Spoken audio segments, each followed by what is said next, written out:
Chapter 10 Ashtavakra कहते हैं, कामना और अनर्थों के समूह धन रूपी शत्रुओं को त्याग दो।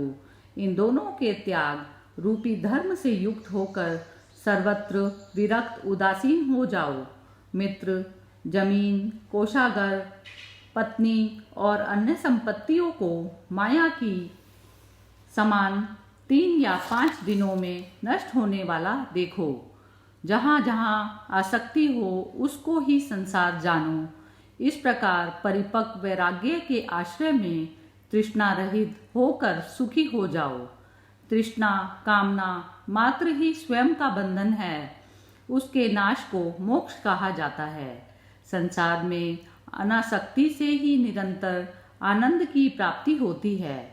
तुम एक अद्वितीय चेतन और शुद्ध हो तथा यह विश्व अचेतन और असत्य है। तुम में अज्ञान का लेश मात्र भी नहीं है और जानने की इच्छा भी नहीं है। पूर्व जन्मों के बहुत बार तुम्हारे राज्य, पुत्र, स्त्री, शरीर और सुखों का तुम्हारी आसक्ति होने पर भी नाश हो चुका है।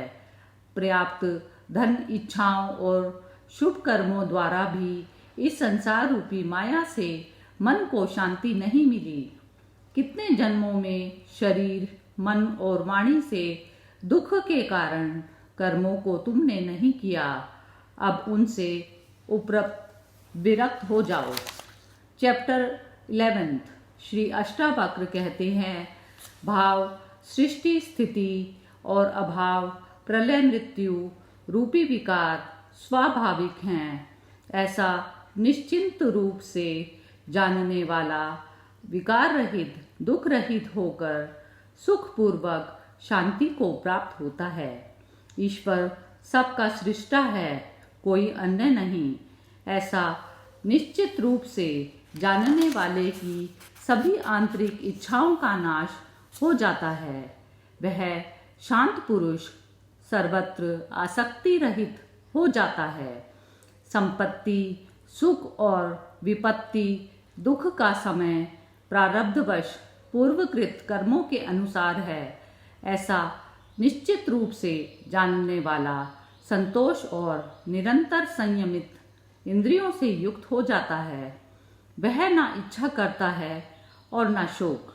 सुख, दुख और जन्म मृत्यु प्रारब्धवश पूर्वकृत कर्मों के अनुसार है।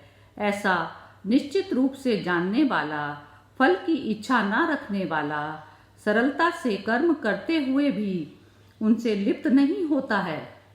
चिंता से ही दुख उत्पन्न होते हैं, किसी अन्य कारण से नहीं।